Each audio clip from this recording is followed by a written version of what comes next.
in Rohit Seksaria from Equity Mutual Fund from Sundaram Mutual Funds. Firstly, to start off with, Rohit, how are you viewing the markets at the current juncture? Do you think that all the negatives are priced in and markets could move higher from here on, or it would consolidate for some more time now?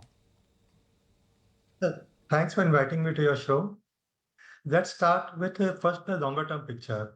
Longer term, very frankly, nothing has changed much. India remains the fastest growing major economy globally. The 6 to 7% kind of a real GDP growth, double digits nominal GDP growth over the next decade is something which is a consensus forecast. And we know market returns are broadly linked to the kind of nominal GDP growth we have. So a double digit kind of a longer term returns is what we will be betting on. Now, in that environment, the current earnings were little soft. So that's just a short-term blip on a very good long-term picture. So when we say the current slowdown in the earnings and the current decline in the market, that's more to do with just a couple of quarters phenomena. And there are a couple of things which gives us confidence going into second half. First being the softer crude prices. The softer crude prices will help in corporate margins going into second half. And also, we know government spends have been quite weak in the first half. As the government spends come back in the second half, we'll see the corporate revenues and corporate profits reviving. So these two factors give us more confidence moving into second half.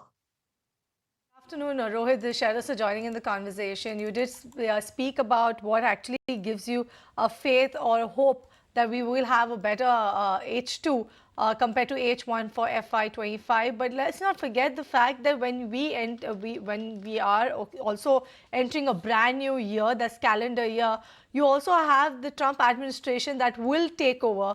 You know that the rhetoric on the tariff. Now you also have the warning coming in for BRICS nation on de-dollarization. So all of those factors will also be at play, isn't it? That's definitely at play, but very frankly, so far, geopolitical whatever is happening is either neutral or I would say marginally positive for India. If you see in terms of the tariff narrative, most of the tariff narrative is directed towards China. And what that has forced most of the American companies to diversify their supply chain. And when they look to diversify their supply chain away from China, India will also benefit together with the other Asian countries. Also, if you think in terms of the war narrative, as Trump has said that he would like the wars to end sooner. If that happens, if the Russia-Ukraine war ends sooner, we'll see the Russian oil and gas flowing into the global market, and that will keep the crude softer for longer, and that will be also be positive for the Indian markets on the long term. Right. So apart from that, given the fact that you're expecting a pickup in the second half of this financial year, which are the sectors that would benefit because of this?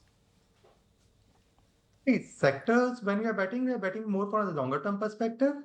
And from a longer term perspective, the sector which I like the best today is our financial services sector, especially the lending financial banks and the NBFCs. The key reasons there being valuations are most reasonable in that sector. And that's one sector where your credit growth also, though it has softened a bit, but it still remains healthy in double digits. Asset quality pressures, market has been worried far too much on the asset quality pressures. We have seen some pressures on the unsecured retail lending side, but on ground feedback has been this has been very well contained. And when we move towards the year end, we'll see revival even in the uh, unsecured retail side also.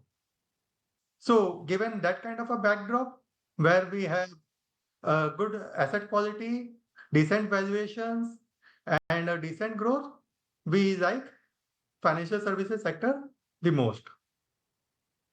Another sector which we like is IT sector. The IT sector uh, basically is after coming back after a couple of years of downturn, and there the feedback from the ground is the inquiries have improved, and those inquiries will flow through in orders towards the end of this year, and next year we'll see a better traction in terms of the revenue growth. Right. So those are the sectors that you like actually, Rohit. So let me put you in the spot to ask you which is the sector that is a complete no-go at this point in time, or do you think there are certain news flows that make every sector attractive in their own way? No, so there are some sectors where we are underweight. So one of them would be the darling sector of last year, which has been mostly on the industrial manufacturing side. There, what I find is valuations to still be rich, and there I am quite choosy in terms of the stocks. As what happens is most of the growth there was driven by government spends. So, for example, a company who used to get a 500 crore kind of orders started getting 1,000 crore kind of orders, and market got excited. Now, when that company order flow stagnates at 1,000 crore, that's the challenge for the valuations to sustain will come. For markets to remain excited, that 1,000 crore needs to keep moving to 1,200, 1,500 crore. If you like this video, then like, share and subscribe to ET Now.